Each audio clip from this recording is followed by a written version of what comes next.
lo nuestro, de conocer al equipo que lidera este investigador y que ha conseguido ese exoesqueleto con buenos resultados para ayudar a mejorar la calidad de vida de los pacientes con lesión medular. Y nosotros continuamos y lo vamos a hacer con alguien que ha estado durante 20 años al frente de la Unión de Llauradors del Camp Delch y que ahora, tras su jubilación, continúa colaborando con esta asociación agraria. Él es Santiago Pascual y es conocedor de la situación de las pedanías y sobre todo de las amenazas a las que los agricultores de forma continua han estado enfrentándose, desde los recortes del agua hasta los ciclos de sequía y las plagas que amenazan, las plagas de todo tipo, que amenazan muchos de los cultivos que han ido transformándose en el Camp Delch. Santiago Pascual, bienvenido. Muchísimas gracias. Hay una alerta en estos momentos. Placer. Hay una alerta que se ha activado y es millones de plantas ya lo han detectado, sí. Han estado inspeccionando el Camp Delch, han estado inspeccionando el campo alicantino, sí. Y desde Asaja ya han dicho que millones de plantas de cítricos están infectadas con ese virus nuevo que ha llegado y no se sabe de qué forma, pero ha llegado a la península procedente de Asia, de la clorosis nervial. ¿Cómo hay que hacer frente a esta amenaza? Bueno, pues eso es... ¿Con indemnizaciones? Lo más importante es con conocimiento. Lo más importante es con conocimiento. Ahí tenemos el primer arranque. Estuvimos en el primer arranque de en la olla de los cítricos, de estas plantas. Fíjate qué jóvenes son y que ya vinieron, las compró con todos los certificados de calidad. Y vinieron infectadas. Claro. Fallaron los controles fitosanitarios. Bueno, la cuestión es que para los virus hay que tener unos controles específicos, hay que ser más especialista. Yo creo que como somos los principales productores de cítricos de toda la Unión Europea y somos a nivel mundial una potencia de verdad, entonces cuando sabemos eso tenemos que actuar en consecuencia y para eso tenemos que tener a todos los servicios de vigilancia de las propias administraciones y las universidades siempre pendientes de todas estas cuestiones, porque luego resulta que entra un virus de estas características y nos pilla un poco a contrapié, nos pilla sin haber tenido la preparación adecuada. Yo entiendo que esto va a tener solución rápida porque los cítricos... ¿Se arrancan y ya está? No, se arrancan esos que están infectados, pero habrá que establecer la forma de que no se infecten. Buscar patrones que sean resistentes a eso, como se ha hecho hasta ahora. Si nosotros para los cítricos hemos sufrido virus tremendamente importantes. La tristeza era un virus que se cargaba bancales enteros, los dejaba secos. El caso es que todo esto es historia. Ahora tenemos este virus que se encontrará una solución, yo creo que más pronto que tarde. ¿Qué ocurre? Que los árboles que están afectados ahora tienen que actuar de una manera drástica, tienen que actuar de esta manera, ¿no? Sobre todo plantones jóvenes que no pueden desarrollarse precisamente con este virus, soportando este virus. Pero para los árboles adultos hay que buscar la manera de que no se infecten, o sea, de establecer los controles para la poda, para la rotulación, para las fumigaciones, de tal manera que no se traslade el virus de una zona, de unos árboles a otros. Eso por una parte. Pero ¿se invierte en investigación? Ese es el problema, esa es la cuestión. Nosotros tenemos el centro de investigaciones agrarias más importante del mundo. Es el Instituto Valenciano de Investigaciones Agrarias, tiene nivel superior al Instituto de Investigaciones de Estados Unidos, en cantidad de especialistas, en cualificación de estos, en número de investigaciones que se realizan, en número de soluciones que se le dan para el campo. ¿Vale? Entonces, yo creo que el Instituto Valenciano de Investigaciones Agrarias, junto con las estaciones experimentales y con las universidades que están totalmente comprometidas en ayudar para que esto no suponga un problema serio, pero serio para los agricultores, pues yo creo que, como te he dicho, más pronto que tarde se encontrará una solución o al menos un freno. El Centro Experimental Agrario de la Carretera de Dolores es también un referente. Es un referente, es un referente. Tenemos muy buen personal al frente de esa estación experimental. La estación experimental actúa siempre con lo que ordena o con lo que establece el Instituto Valenciano de Investigaciones Agrarias. Cada una de las líneas de investigación tiene aquí su reflejo en plantaciones que se experimentan y controlan diariamente para evitar que haya problemas y sobre todo para buscar soluciones. Y lo más importante de todo, Rosmary, es que el Centro de Experimentación Agraria de Dolores, de la carretera de Dolores, de la Consellería, debería ser conocido por todos y cada uno de los agricultores, no te digo del campo de Elche, sino de toda la provincia.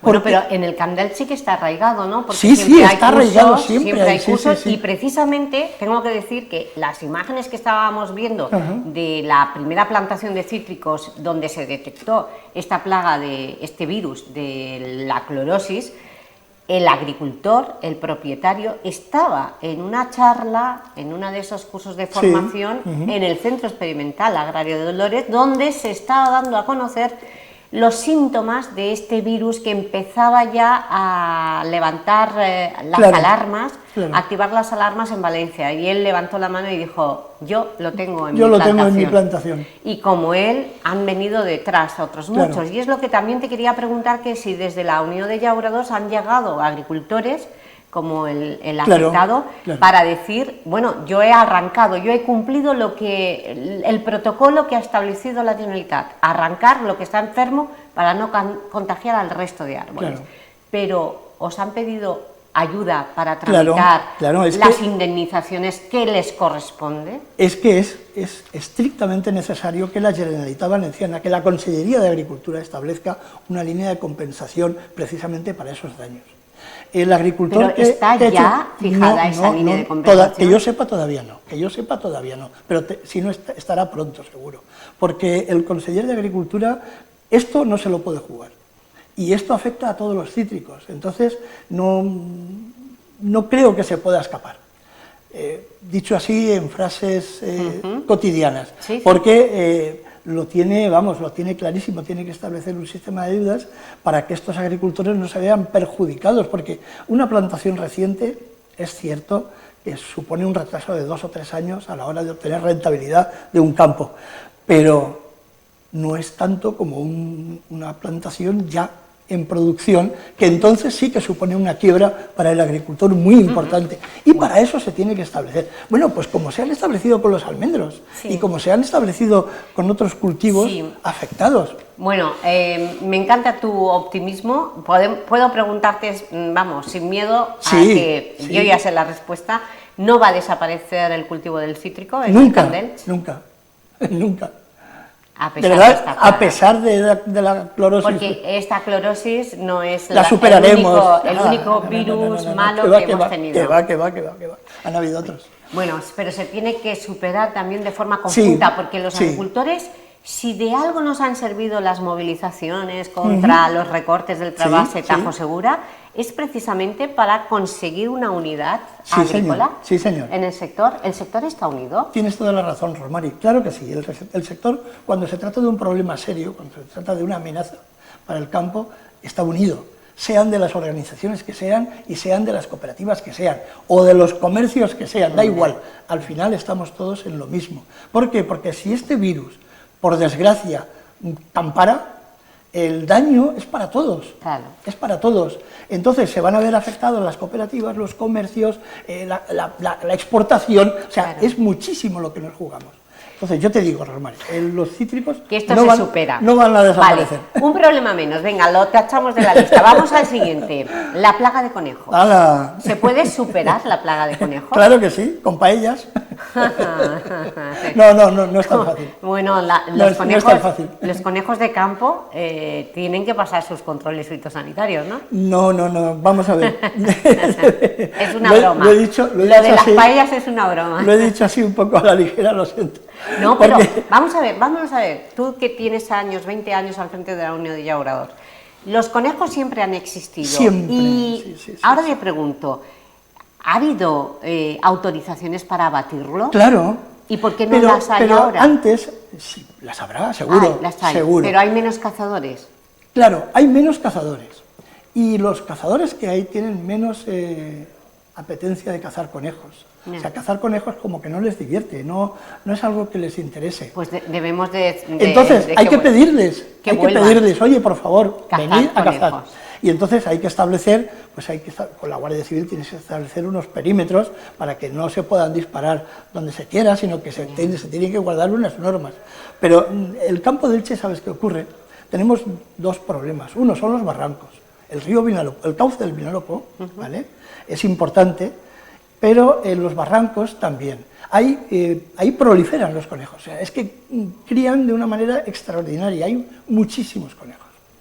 Ocurre que hay menos cazadores, que se apetece menos cazar conejo.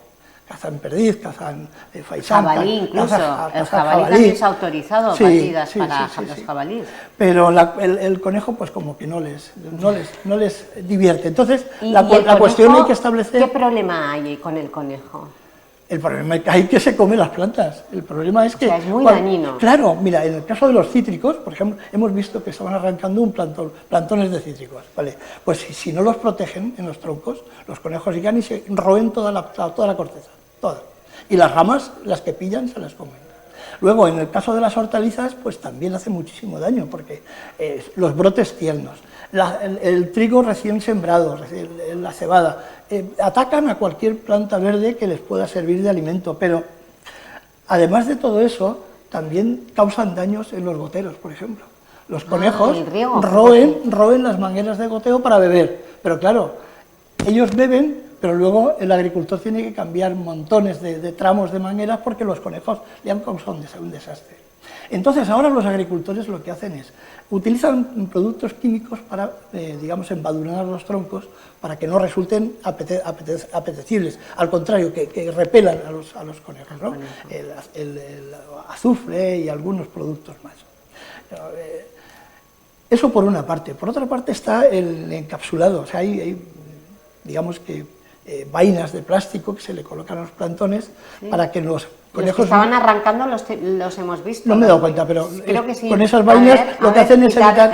míralos, ¿no? Sí, ahí abajo. Sí, exactamente. Abajo están como protegidos por los conejos. Para los conejos. Madre mía, el trabajo que lleva toda esa plantación y qué pena verla que en un día se ha destruido. Pues sí, ya lo creo. Eso es terrible para el agricultor que lleva el camión, claro. Pues sí. La cuestión es que es un daño importante y además, como cada vez quedan menos agricultores y cada vez quedan menos agricultores ilusionados, ver eso supone una quiebra importante porque es un agricultor ilusionado que a lo mejor dice, oye, pues yo no vuelvo a plantar y ya está. Claro. ¿Vale? Puede ocurrir, con lo cual estamos retrocediendo de una manera dramática. Bestial.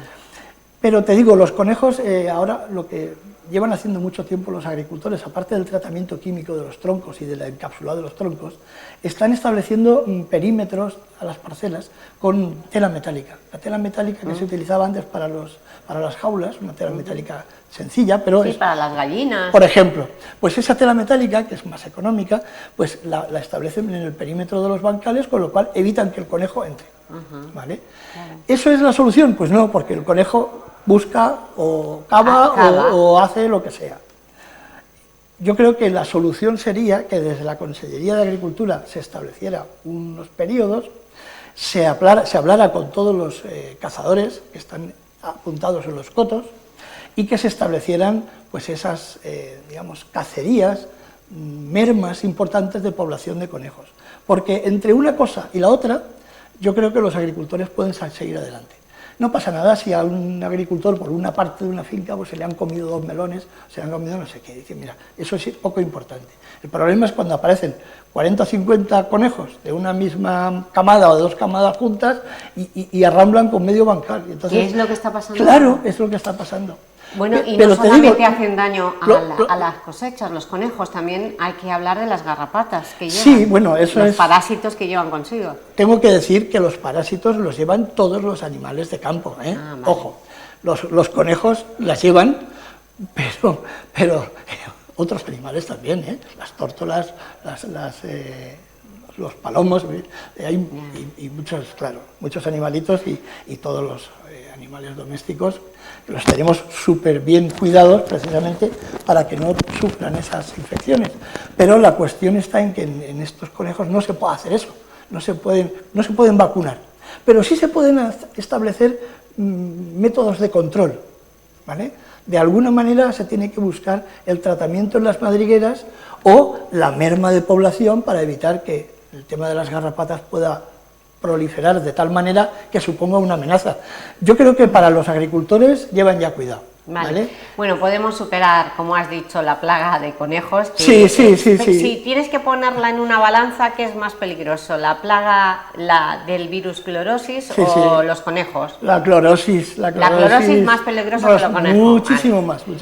Y ahora vamos con otra.